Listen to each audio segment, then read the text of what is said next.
Hello student, स्वागत है आप सभी का बीएससी प्रो क्लासेस पे। मैं हूं आपका केमिस्ट्री का teacher Manish Kardam. As you know, BSc second year में हमारी फिजिकल की बुक चल रही है, उसमें हमारी फर्स्ट यूनिट चल रही है। गुड इवनिंग अनुराग, गुड इवनिंग सतीश।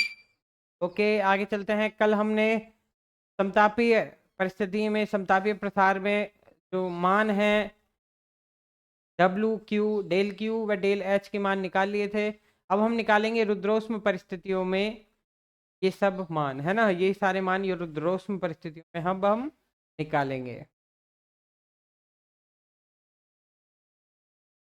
अब हम उत्क्रमणीय प्रसार कराएंगे किसमें? रुद्रोष्म परिस्थिति।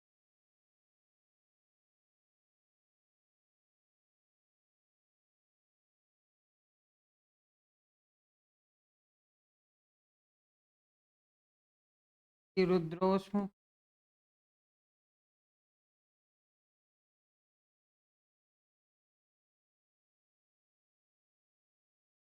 परिस्थितियों में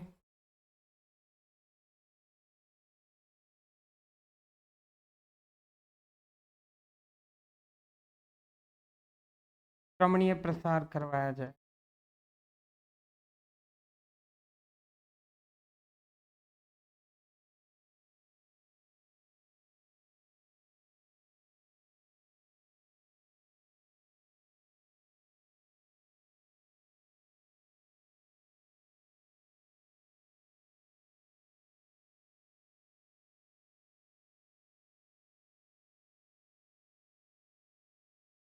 when irreversible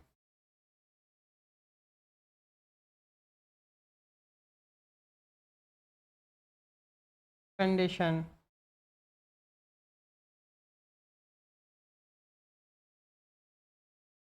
in adiabatics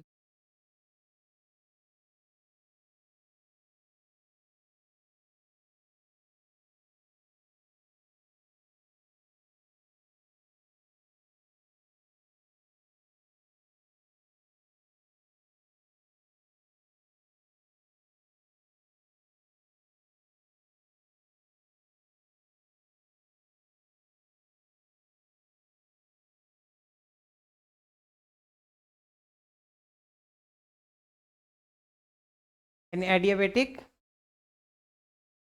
sir joule का नियम, अच्छा अच्छा, जूल का नियम तो यही था जब किसी छोटे छिद्र से, है ना, अधिक दाब, जब कोई गैस हमने अधिक दाब पे रख रखी है और अधिक दाब से हम उसे निम्न दाब की ओर एक छोटे से छिद्र द्वारा बाहर निकालते हैं तो ताप में कमी आ जाती है। यही जूल का नियम था। इतना से नियम नहीं समझ में आया बेटा? तो कोशिश करो, देखिए, पढ़ो से आराम से। दुनिया में कोई भी चीज़ मुमकिन जो कठिन नहीं है ना। देखिए, रुद्रोष्म परिस्थितियों की बात करें तो रुद्रोष्म परिस्थितियों में अब हम गणना करेंगे। ओके, ऊष्मागतिकी का प्रथम नियम लेते हैं, प्रथम नियम की समीकरण 4 से।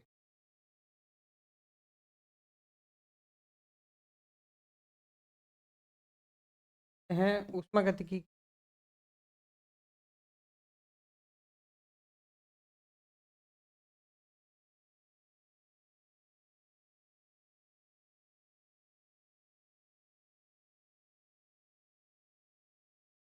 प्रथम नियम समीकरण।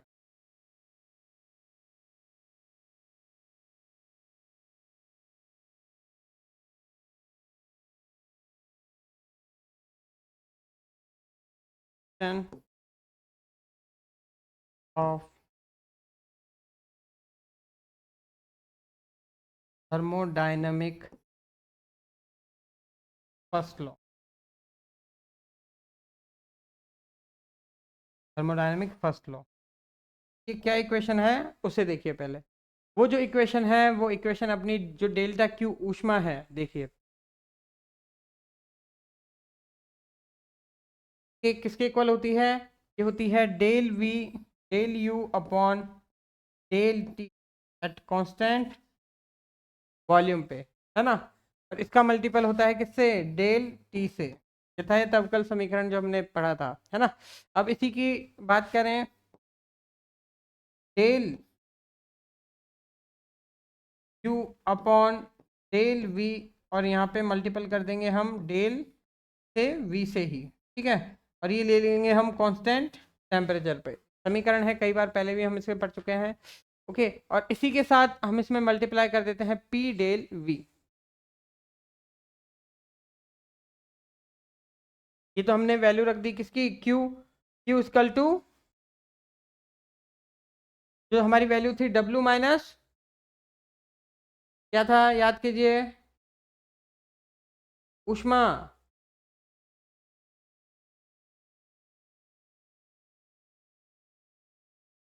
यू इक्वल टू था, देखो U equal to Q minus W था, W equal to P del V, तो पी डेल वी को हमने ट्रांसफर कर लिया है समीकरण से। जूल का डेरिवेशन तो बेटा सिंपल है थोड़ा, ध्रुव आप देखना उसे, है ना। अब यहाँ पे अपन क्या करेंगे, एक्सचेंज करेंगे। ओके, अब रुद्रोष्म परिस्थिति की बात करें, रुद्रोष्म परिस्थिति में क्या क्या कंडीशन हमें देखने को मिलती है। रुद्रोष्म परिस्थिति में ऊष्मा का आदान प्रदान नहीं होता है, और जब ऊष्मा का आदान प्रदान नहीं होगा तो उस स्थिति में डेल क्यू की मान क्या होगा, 0। देखिए मैं नेक्स्ट पेज पे लिखता हूँ इसे। रुद्रोष्म में परिस्थिति,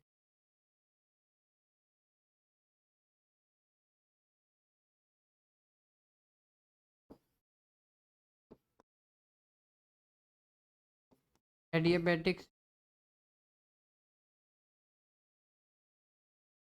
इसमें एडियाबैटिक सिचुएशन में, एडियाबैटिक सिचुएशन में देखें तो क्या होगा, एडियाबैटिक सिचुएशन के अंदर डेल क्यू की मान क्या होगा, 0।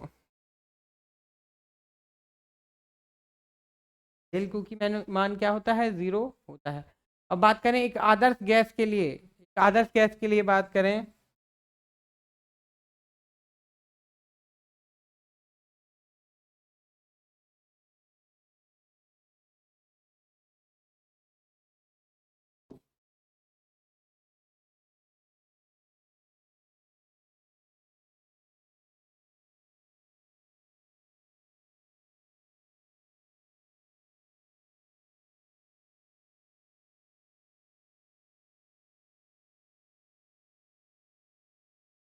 और आइडियल गैस, किसके लिए, आइडियल गैसेस के लिए क्या होगा, आइडियल गैस के लिए जो आंतरिक दाब है, आंतरिक दाब परिवर्तन जिसे हम लेते हैं del U upon del V के कांस्टेंट टेम्परेचर, इसका मान क्या होता है, का मान 0 होता है। ओके, ठीक है, किसका मान होता है, का मान 0 होता है। Okay,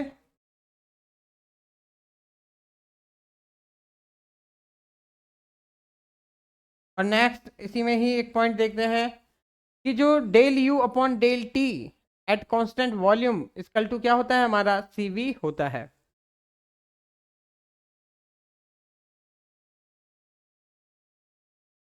upon del T at constant volume equal to क्या होगा, सीवी के nth, जो heat capacity at constant volume. अब ये जो सारे मान है, ये सारे मान जो हमारी पहले इक्वेशन थी, ओके, जो हमारी पहली इक्वेशन थी, इस इक्वेशन में ये सारे मान रखते हैं। तो मैं दे देता हूँ इक्वेशन 1 दे दिया जैसे कि, ठीक है।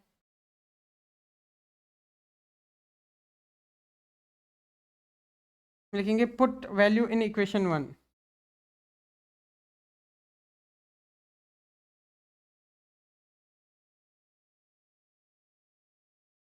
Put value in equation 1। Equation 1 में हम ये मान रखेंगे, तो Q का मान तो हमारा हो गया 0, ठीक है, Q का मान क्या हो गया, 0। और सी वी डी टी ये मान हो गया, del U upon del T का जो मान था उसकी जगह हमने रख दिया C V D T. Okay, और जो आंतरिक ऊर्जा परिवर्तन था उसका मान हो गया 0। ये जो मान लिखा हुआ था del U upon del V T का मान रख दिया हमने 0, और पी डेल वी हमने एज इट इज रख दिया, पी डेल वी हमारा एज इट इज आ गया, ठीक है। अब देखिए इसमें और आगे क्या होगा, पी डेल वी,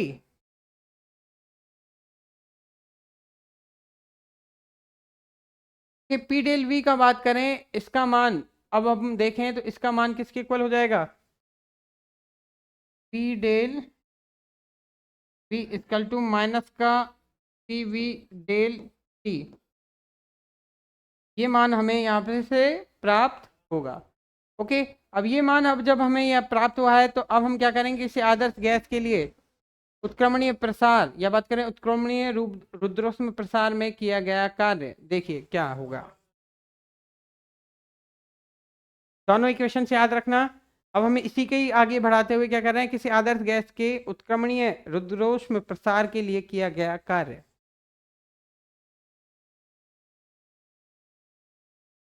किसी आदर्श गैस के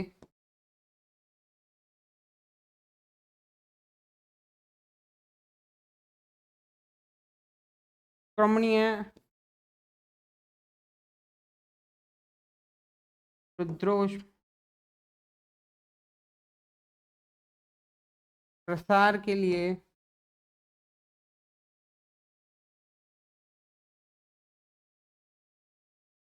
किया गया कार्य।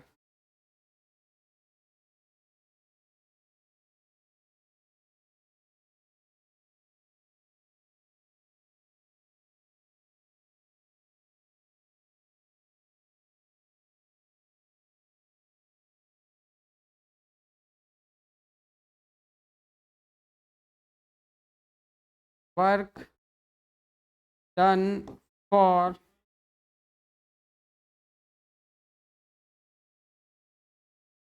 आइडियल गैसेस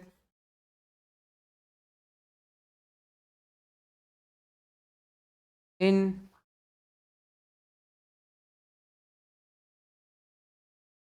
रिवर्सेबल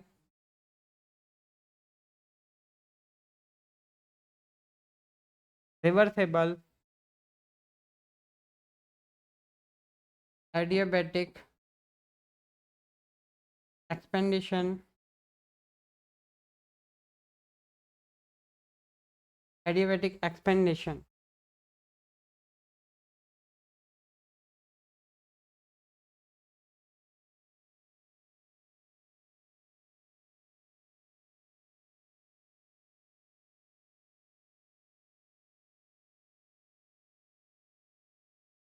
ओके, अब देखिए हुआ क्या, work W, W equal to हमें पता है क्या होता है, P डेल V, क्या होता है P डेल V। तो हम इसका भी क्या कर देंगे, इंटीग्रल कर देंगे, integral P del V equal to CVDT। CVDT में हमें बात करें जैसे T1 से हम लेंगे T2 तक, ठीक है, और यहाँ पे लिखेंगे CV डेल T, है ना। अब जो माइनस साइन है, माइनस साइन हम इसके बाहर इस तरीके से रख देंगे, और जब इसका इंटीग्रल करते हैं तो इंटीग्रल करने पर कुछ जो वैल्यू हमें प्राप्त होगी वो होगी कुछ W equal to, okay, W equal to minus का CV, okay, CV T2 minus T1,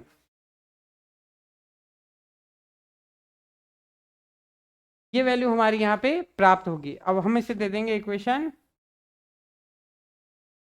देखिए पिछली कितनी इक्वेशन दे चुके हैं हम, इक्वेशन 1 दे देते हैं, equation 2,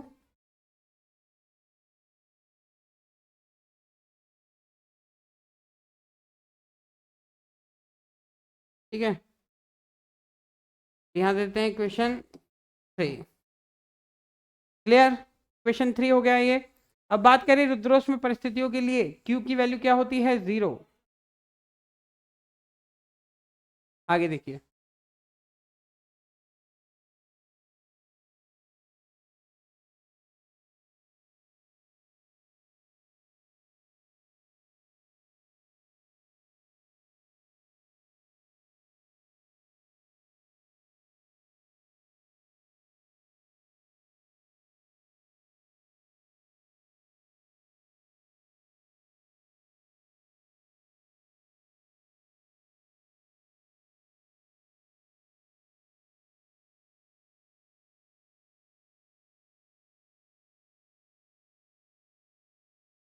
for a adiabatic process,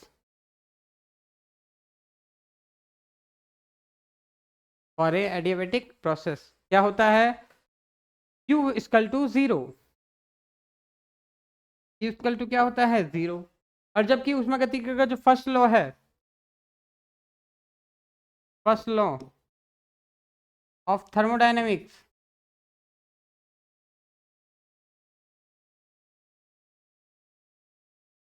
first law of thermodynamics देखें, उसके अंदर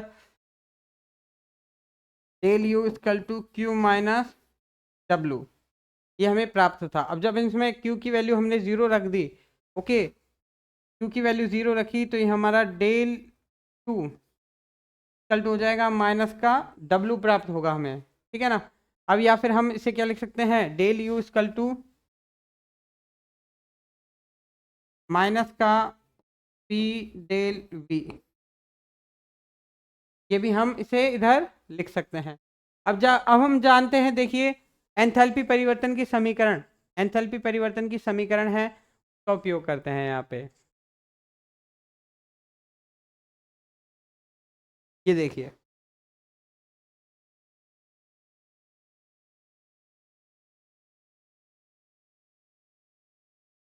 यहीं पे लिख देते हैं बेटा थोड़ा सा, जिससे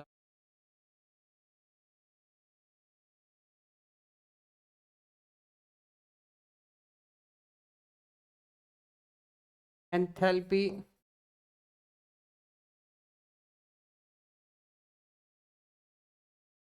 परिवर्तन समीकरण, एंथैल्पी एंथैल्पी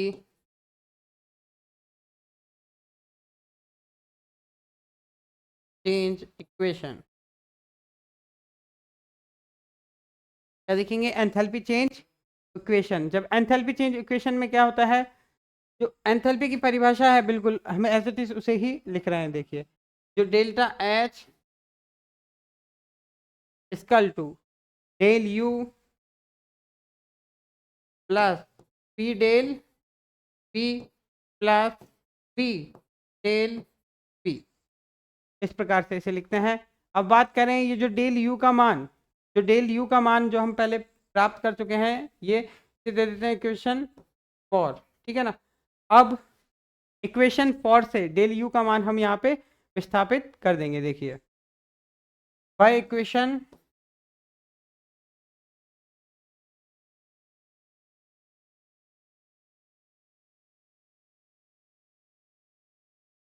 4, और इक्वेशन 4 से क्या होगा, ये देखिए, डेल एच इक्वल टू, यहाँ से हो जाएगा माइनस का डेल वी, और ये प्लस का पी डेल वी एक दूसरे से कैंसल आउट हो जाएगा, और ये बचेगा वी डेल पी। हमारा डेल एच की वैल्यू आएगी यहाँ पे V del P, del H का जो मान है हमें यह प्राप्त होता है, और इसे देते हैं इक्वेशन नंबर 5।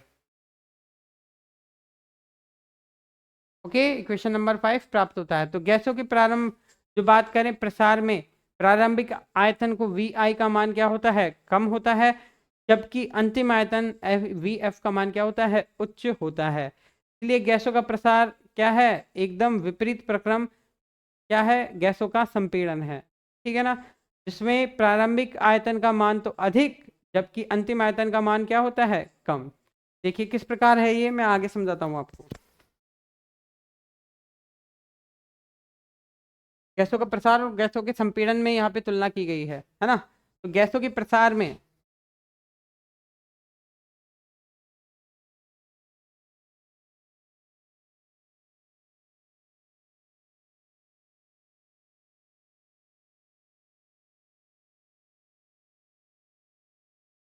एक्सपेंडेशन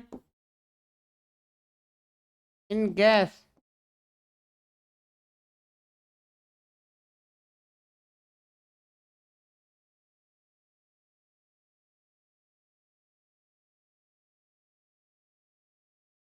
एक्सपेंडेशन इन गैस, गैसों के प्रसार में देखो क्या होता है, गैसों के प्रसार में प्रारंभिक आयतन,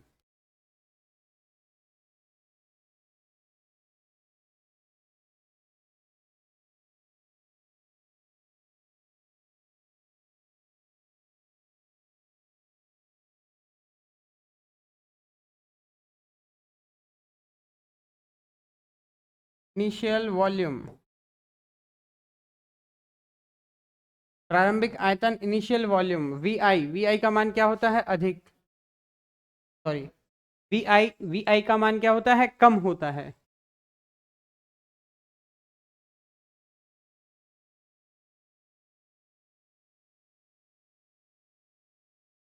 जबकि अंतिम आयतन की बात करें,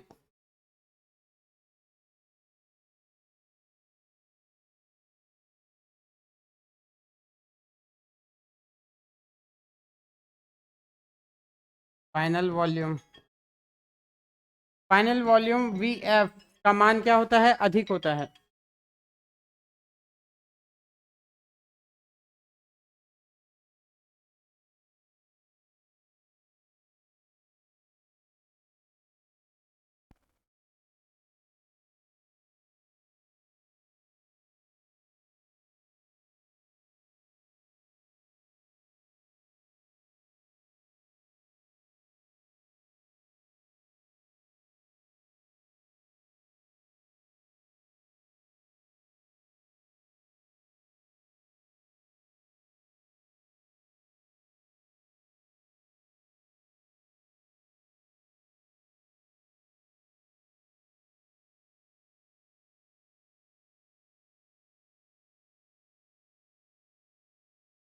के जो फाइनल वॉल्यूम होता है उसका मान क्या होता है?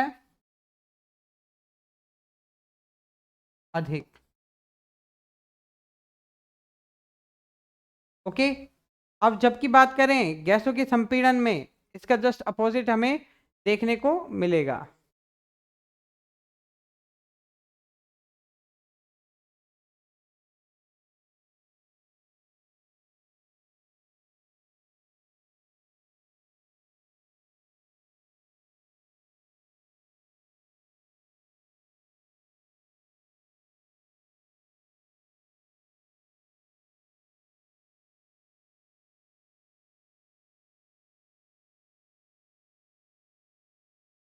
इन कंप्रेशन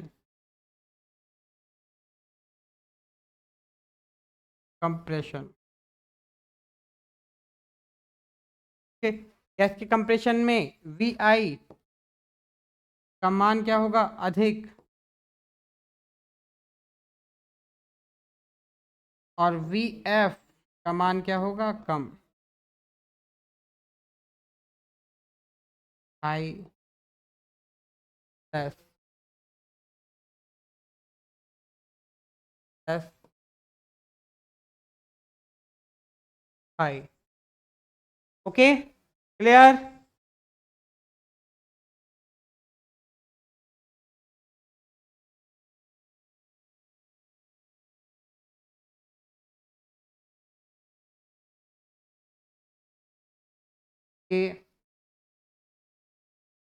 आगे देखते हैं। आगे नेक्स्ट हेडिंग डालते हैं, ऊष्मा रसायन। कि हमारा प्रसार के दोनों कार्य हो गए, ध्यान रखने हैं ये हमें। नेक्स्ट है हमारा ऊष्मा रसायन।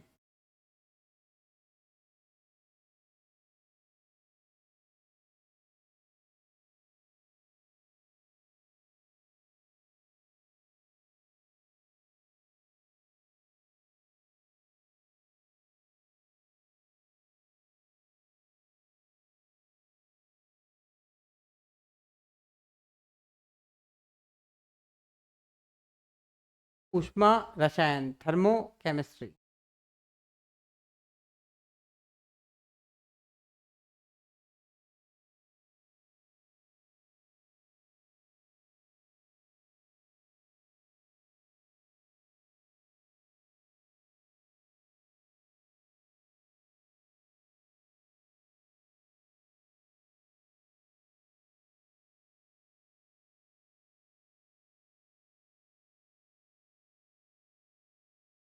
ओके, अब इसमें देखो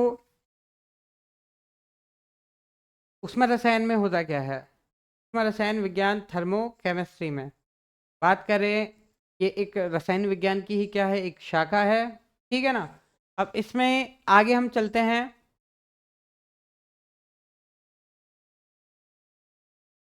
इसमें किसी भी तंत्र है उसकी एंथैल्पी में परिवर्तन होता है। सामान्य तंत्र पारिपार्श्विक से या तो ऊष्मा ग्रहण करता है या पारिपार्श्विक को ऊष्मा प्रदान करता है ना। दो कंडीशन यहाँ पे जनरेट होती है।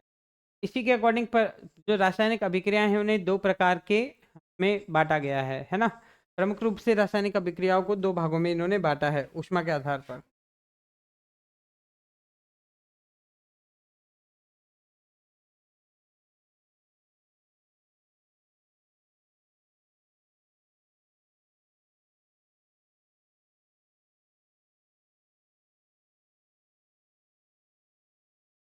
रासायनिक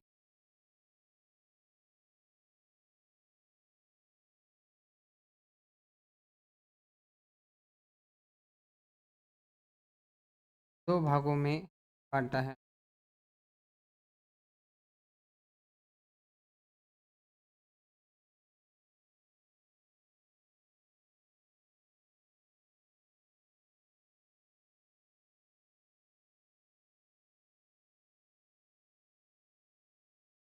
टू पार्ट्स।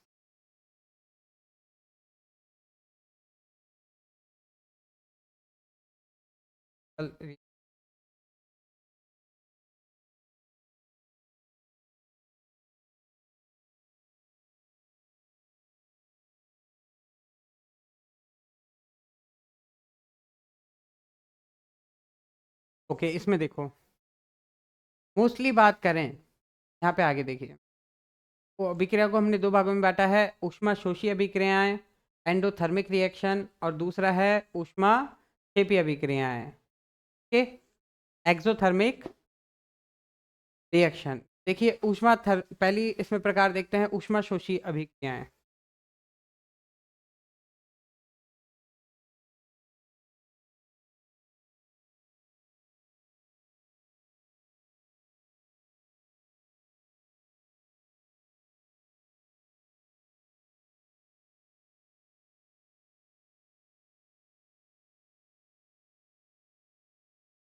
ऊष्मा शोषी अभिक्रियाएं एंडोथर्मिक रिएक्शन।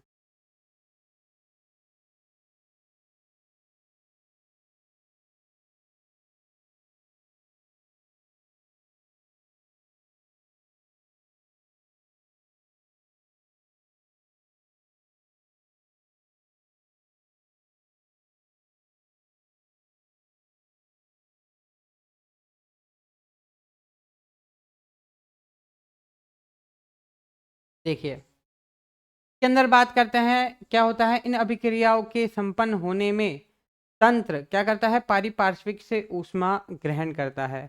अर्थात अभिक्रिया संपन्न होने पर ऊष्मा का क्या होगा, शोषण होता है। अतः इन्हें ऊष्मा शोषी अभिक्रियाएं कहते हैं। ओके,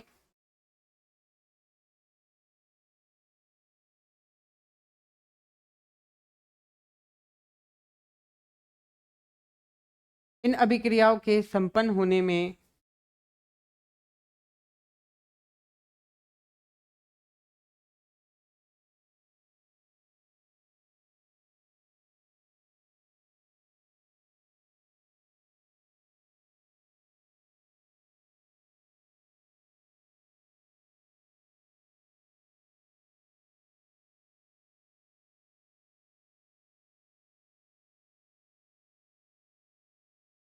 क्या होता है, इन अभिक्रियाओं के संपन्न होने में तंत्र पारिपार्श्विक से ऊष्मा ग्रहण करता है।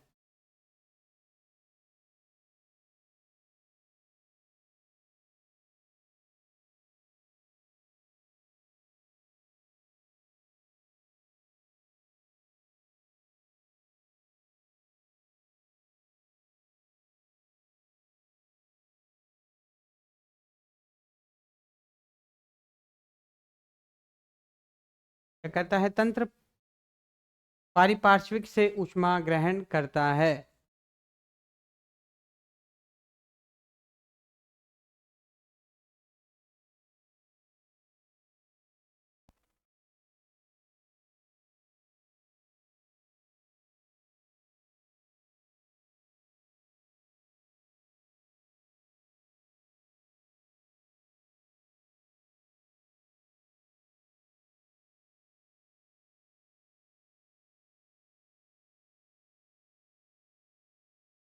Okay,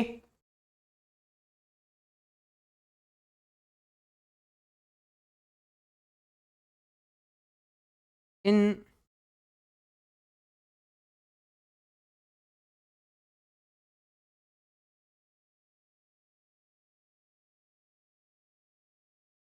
completion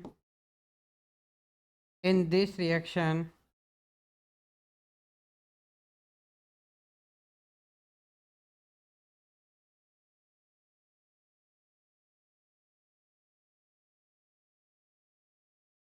system get heat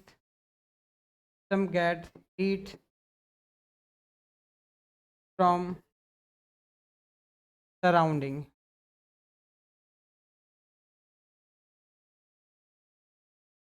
okay, तो स्टूडेंट्स इसकी जो परिभाषा है, अभी थोड़ा नेक्स्ट क्लास का टाइम हो रहा है, तो अब हम इसको लेते हैं नेक्स्ट क्लास में।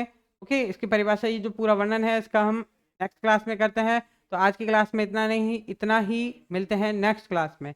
ओके, जब तक के लिए बच्चों अलविदा, टाटा, बाय बाय।